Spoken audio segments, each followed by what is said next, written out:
Hello, welcome to another module of this NPTEL MOOCs course, Microwave Integrated Circuits.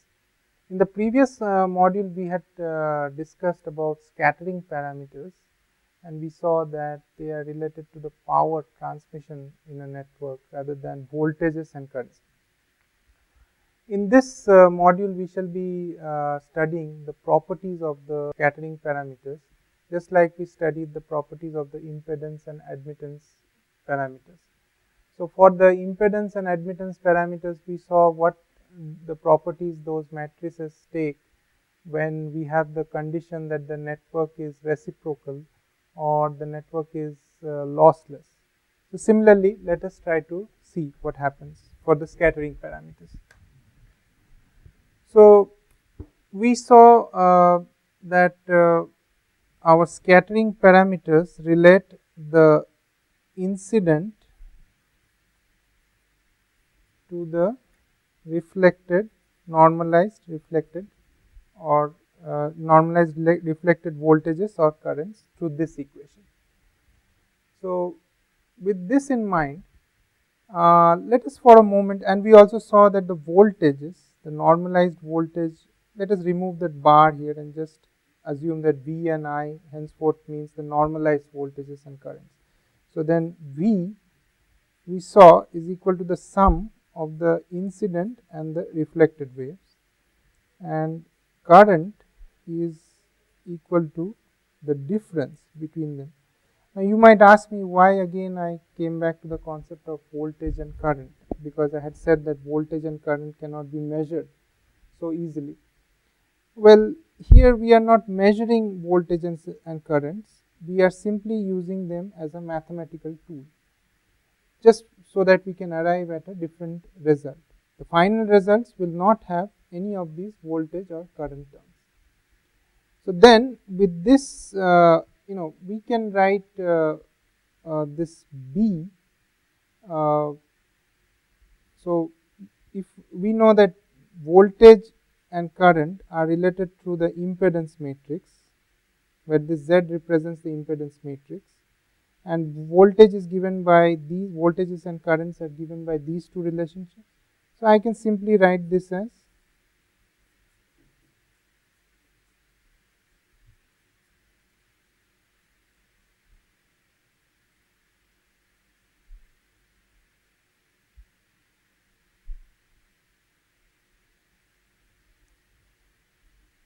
and then this, if I just take the identity matrix outside, usually the identity matrix is represented by the symbol capital I, but since I have already used that symbol for current, I cannot, I just to separate between the two, this I representing the current, I use the symbol U. So, now from here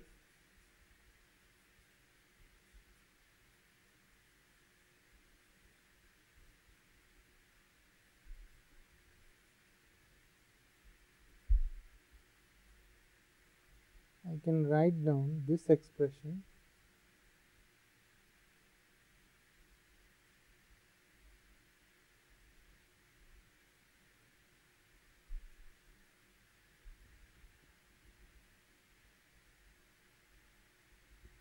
So, this is the expression that I can get, and then we know that S parameter matrix is the relationship between B and A.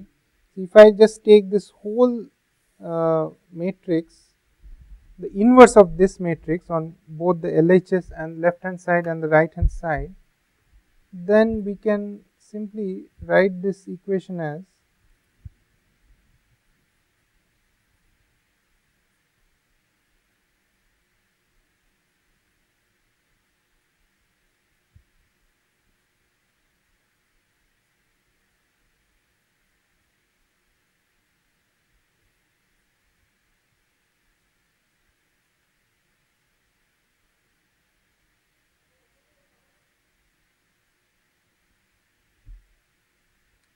so then this must represent my S. So, this this whole multiplied by A.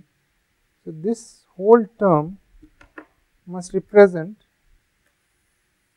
this whole term must represent my S matrix.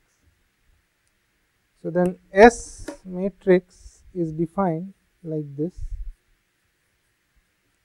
In terms of this equation, I can define my S parameter matrix as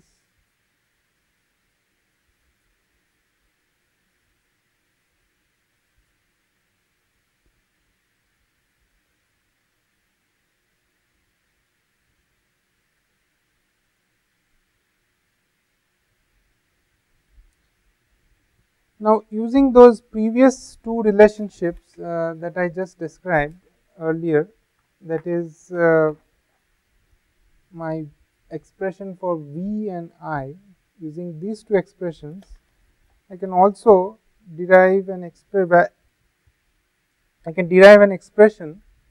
for my A and B individually. So A in terms of V and I is given like this,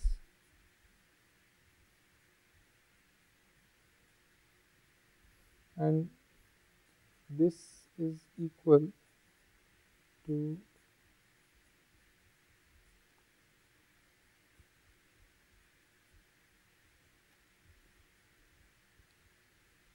here we can write this because I have resolved V as equal to Z times I, and so then I can take I common from both the two. If I take I common from V, then I will have Z inside, and if I take I common from this, I will simply have the identity matrix inside. And B similarly can be written as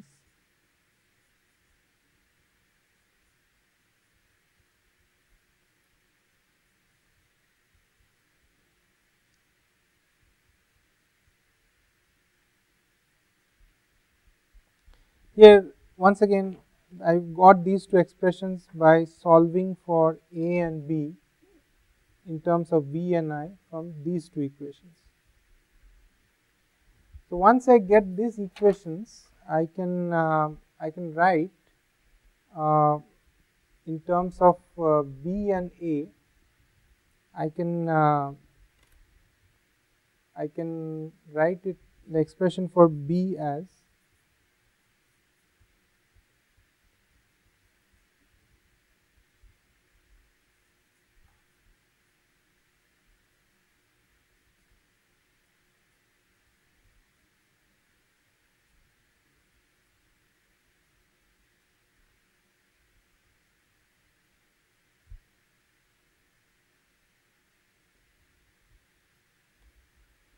I am getting this expression by finding an expression for I in terms of A. So here if I take the inverse of this matrix on both the left hand and right hand side, then I get an expression only for I, and if I substitute that expression for I in this equation, then I get this equation. Now this is again relating B to A, so then this part must be the S matrix.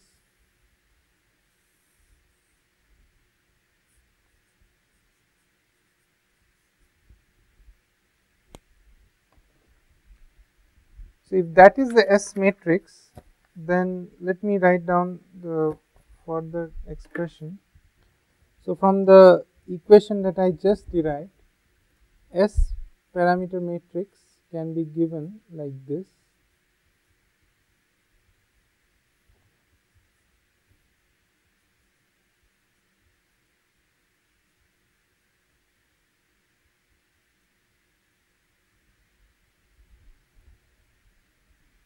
If I take the transpose of this equation, then what I get is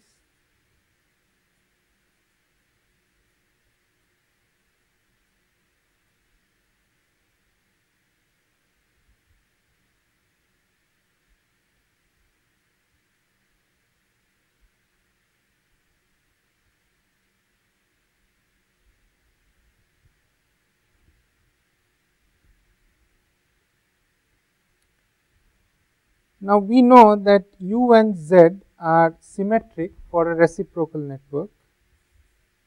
if both u and z are symmetric, that is the case for a reciprocal network, then this whole expression must also be symmetric. So then in that case we can simply write S transpose as equal to Z plus U. The transpose term, this term gets cancelled. So only we will have the inverse. Similarly, this transpose term will also vanish.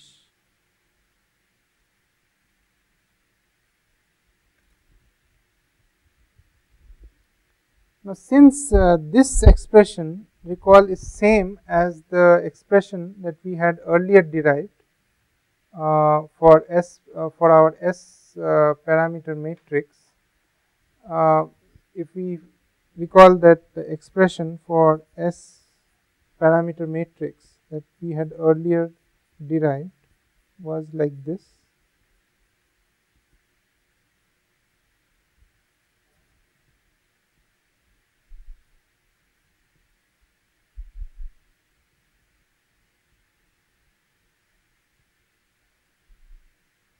Both these two are same, but the left hand sides are not the same. So that means for a reciprocal network, we can simply write that S transpose is equal to S. So this is the condition for reciprocity. Reciprocal network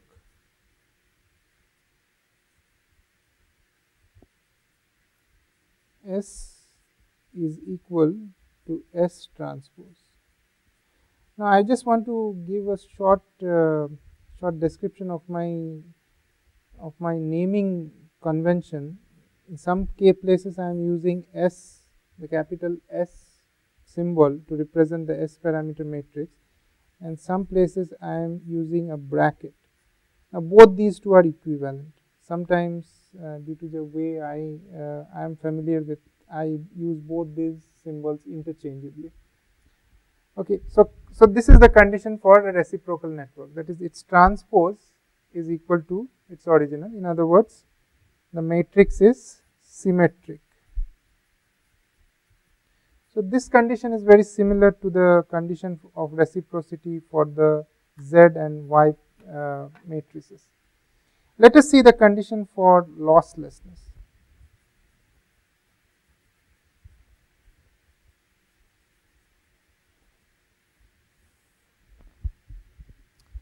Now in a lossless network, the total power entering the nth port is equal to the sum, is equal to the difference of the power carried by the incident wave and the power returned by the reflected wave.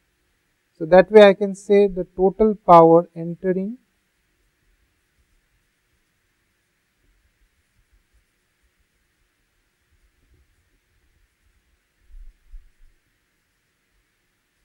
is given like this. So then the total input power for all ports, or the total power entering the whole network, is nothing but the summation of the powers entering all the ports. So this P in, I should write an in here just to be clear, and this in turn should be equal to the summation of an square minus the summation of bn square.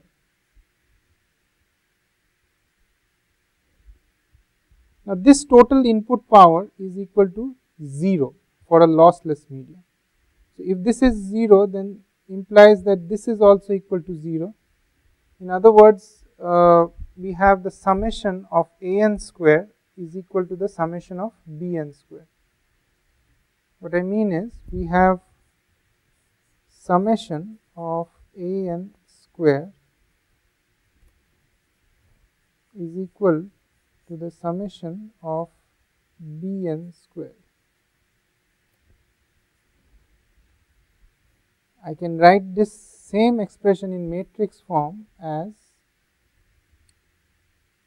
A transpose multiplied by A conjugate is equal to B transpose times B conjugate. This in turn can be written as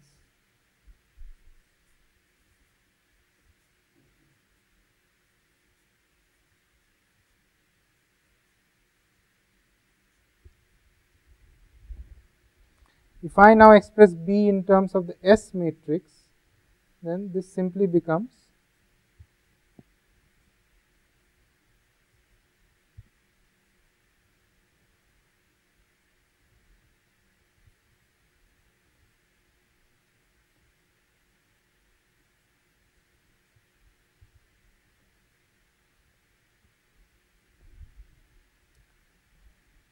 further.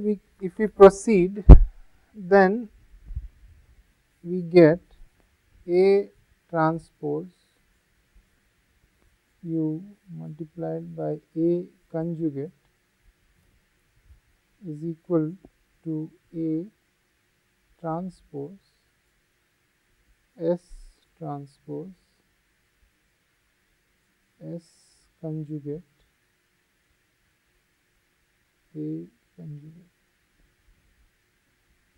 So from here we see that the left hand side and right hand side are similar. So then for a lossless network, the condition of losslessness in terms of the S parameter matrix is this, or we often sometimes write this as S conjugate transpose is equal to S inverse. Now this conjugate transpose is often represented by this symbol S Hermitian, SH. So then S Hermitian being equal to S inverse, also mathematically this is known as the unitary condition. So for a network to be lossless, the unitary condition, that is S Hermitian or S conjugate transpose, should be equal to S inverse. Now more conveniently, this is expressed like this: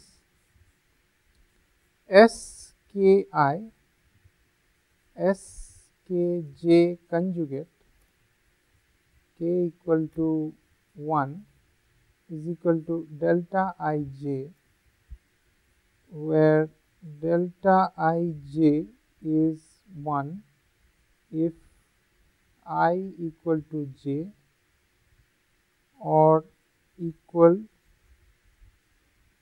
to 0 for I not equal to j.